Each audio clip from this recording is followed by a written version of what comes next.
Put God first. Put God first in everything you do.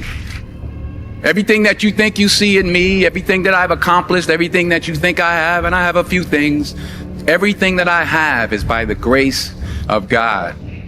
Understand that. It's a gift.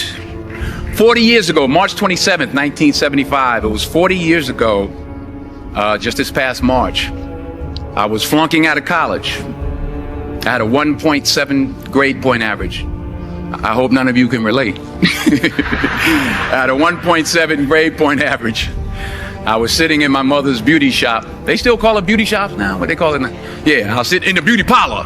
I was sitting in my mother's beauty parlor, and I'm looking in the mirror, and I see behind me this woman under the dryer.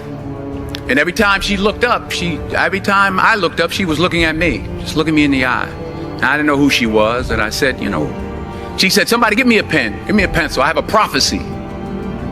March 27, 1975. She said, boy, you are going to travel the world and speak to millions of people. Now, mind you, I was flunked out of college. I'm thinking about joining the army. I didn't know what I was going to do, and she's telling me I'm going to travel the world and speak to millions of people. Well, I have traveled the world, and I have spoke to millions of people. But that's not the most important thing, the success that I had. The most important thing is that what she taught me and what she told me that day has stayed with me since. I've been protected. I've been directed.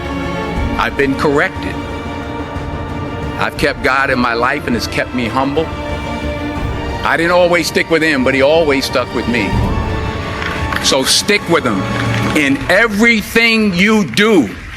If you think you want to do what you think I've done, then do what I've done and stick with God. Number 2, fail big.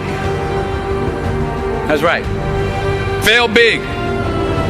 Today's the beginning of the rest of your life, and it can be very frightening. It's a new world out there. It's a mean world out there, and you only live once. So do what you feel passionate about. Take chances professionally. Don't be afraid to fail. There's an old IQ test, was 9 dots, and you had to draw 5 lines with a pencil within these 9 dots without lifting the pencil. The only way to do it was to go outside the box. So don't be afraid to go outside the box. Don't be afraid to think outside the box. Don't be afraid to fail big, to dream big. But remember, dreams without goals are just dreams, and they ultimately fuel disappointment. So have dreams, but have goals. Life goals, yearly goals, monthly goals, daily goals. I try to give myself a goal every day. Sometimes it's just to not curse somebody out. Simple goals, but have goals. And understand that to achieve these goals, you must apply discipline and consistency. In order to achieve your goals, you must apply discipline, which you have already done, and consistency every day, not just on Tuesday and miss a few days.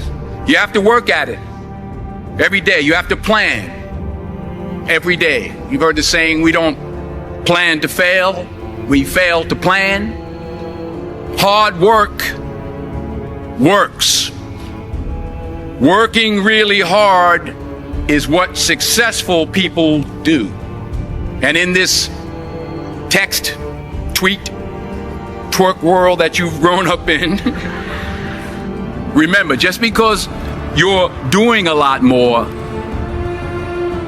doesn't mean you're getting a lot more done. Remember that. Just because you're doing a lot more doesn't mean you're getting a lot more done.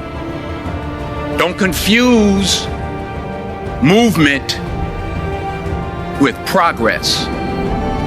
My mother told me, she said, yeah, because you can run in place all the time and never get anywhere. So continue to strive, continue to have goals, continue to progress. Number 3, you'll never see a U-Haul behind a hearse. I'll say it again. You'll never see a U-Haul behind a hearse. I don't care how much money you make, you can't take it with you. And it's not how much you have, it's what you do with what you have. We all have different talents. Some of you will be doctors, some lawyers, some scientists, some educators, some nurses, some teachers. Yeah, okay. Some preachers. The most selfish thing you can do in this world is help someone else. Why is it selfish? Because the gratification, the goodness that comes to you, the good feeling that I get from helping others, nothing's better than that. Not jewelry, not big house I have, not the cars, but it's the joy. That's where the joy is, in helping others. That's where the success is. Finally, I pray that you put your slippers way under the bed tonight, so that when you wake up in the morning, you have to get on your knees to reach them. And while you're down there, say thank you for grace. Thank you for mercy. Thank you for understanding. Thank you for wisdom. Thank you for parents. Thank you for love. Thank you for kindness. Thank you for humility. Thank you for peace. Thank you for prosperity. Say thank you in advance for what's already yours. It's how I live my life. That's why I am, one of the reasons why I am today.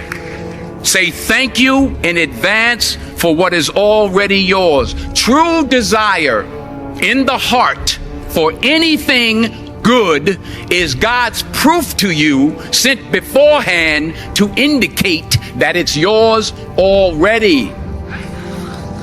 I'll say it again.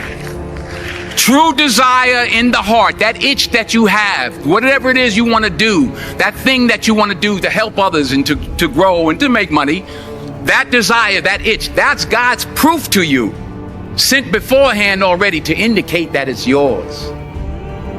And anything you want good, you can have. So claim it. Work hard to get it. When you get it, reach back. Pull someone else up. Each one, teach one. Don't just aspire to make a living. Aspire to make a difference.